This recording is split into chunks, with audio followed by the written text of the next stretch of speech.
اعوذ باللہ من الشیطان الرجیم بسم اللہ الرحمن الرحیم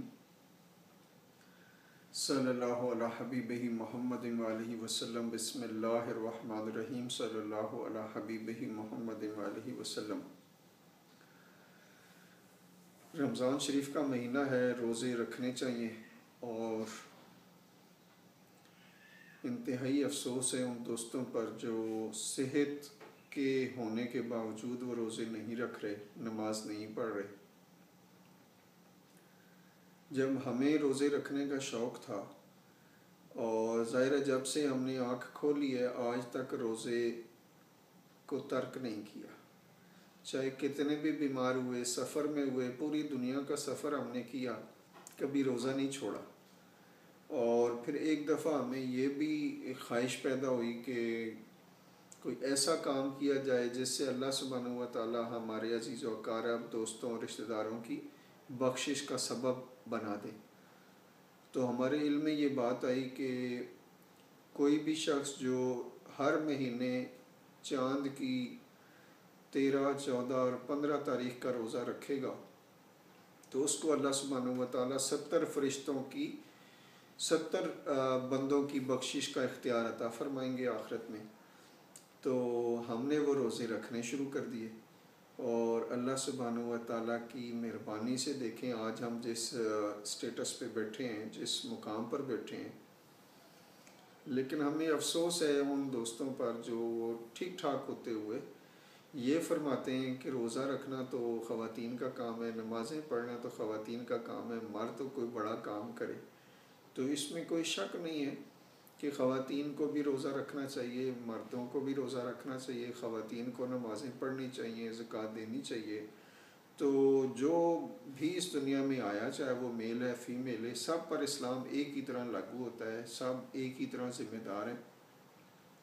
اپنی ذمہ داری کا احساس کرتے ہوئے، اور جن لوگوں کو یہ خطرہ ہوتا ہے کہ اس روزے کے رکھنے سے ہم بیمار نہ پڑ جائیں، یا بیمار ہو نہ جائیں، یا ویکنس نہ ہو جائے، یا کمزوری نہ ہو جائے، تو میرا ایک ایسا بھی دوست ہے جس نے اللہ سبحانہ و تعالیٰ کی بارگاہ میں یہ بات ڈائریکٹ عرض کی کہ مجھے کوئی ایسا کام بتائیں جس سے حضور پاک صلی اللہ علیہ وسلم کی سچی سچی محبت اور قربت نصیب ہو مجھے، میں کون سا ایسا عمل کروں۔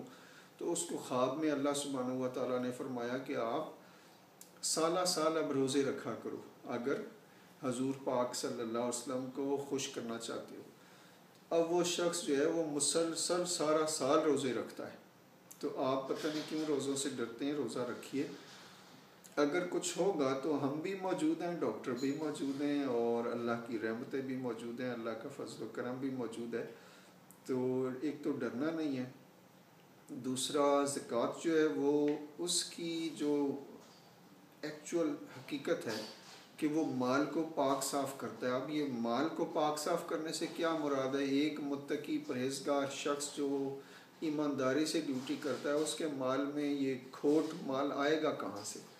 لیکن پھر بھی بہت سی ایسے انداز ہوتے ہیں جس کو میں بتا سکتا ہوں کہ جب انسان ڈیوٹی پہ جاتا ہے، یعنی سرکاری نوکری کرتا ہے یا پرائیویٹ نوکری کرتا ہے، تو ایسا مطلب ہو جاتا ہے کہ جیسے ڈیوٹی شروع ہوتی ہے 9 to 5 اور وہ شخص 2 گھنٹے پہلے ہی آ جاتا ہے بغیر بتائے، بغیر کچھ کیے، تو دیٹ از دی کھوٹ، in fact that is the حرام انکم، جو ٹائم اس نے دفتر میں نہیں لگایا۔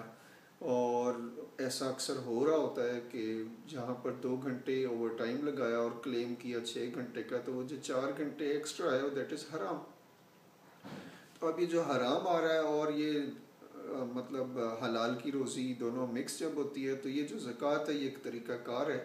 اور چونکہ سوسائٹی کو سیٹ کرنے کے لیے اللہ سبحانہ و تعالیٰ نے جتنے بھی نظام عطا فرمائے، اگر اس پر ہم چلتے تو آج ہمارے کتے بھی 3 سیٹوں پہ اکیلے بیٹھ کے سفر کرتے، اور کتے بھی مکھن کھاتے، بچوں کی تو موج کچھ اور لگی ہوتی۔ لیکن چونکہ ہم نے اسلام کی باتوں پہ عمل ہی نہیں کیا، ہر بات میں کوئی نہ کوئی دلیل اور فتویٰ نکال کر اپنی مرضی سے ہم نے من گھڑت باتیں بنا لی ہیں۔ اب اس سے نکلنا ہے، زکوٰۃ بھی دینی ہے، اور روزہ بھی رکھنا ہے، نماز بھی پڑھنی ہے، اپنوں کا خیال رکھنا ہے، ماں باپ کا خیال رکھنا ہے۔ جن کے ماں باپ موجود ہیں اگر وہ خدمت نہیں کرتے، ان کی عزت نہیں کرتے، ان کا خیال نہیں رکھتے، تو ان سے بڑا بد نصیب کوئی نہیں۔ اور وہ ماں باپ بہت ہی سلیوٹ اور کے لائق جو اپنے بچوں کا بہت خیال رکھتے ہیں، یعنی شادی شدہ ہونے کے باوجود بھی ماں باپ جو ہیں وہ بچوں کے لیے پریشان رہتے ہیں، ان ماں باپ کی خدمت میں سلام پیش کرتا ہوں۔ اللہ تعالیٰ پوری دنیا میں اسلام کا بول بالا فرمائے، ہمیں اسلام کے لیے کام کرنے والا بنائے۔ اسلام کی زندگی جو ہے وہی زندگی ہے، اسلام پر جو چلے گا موج اسی کی لگے گی انشاءاللہ۔ پھر ملیں گے بہت جلد۔ السلام علیکم ورحمۃ اللہ وبرکاتہ۔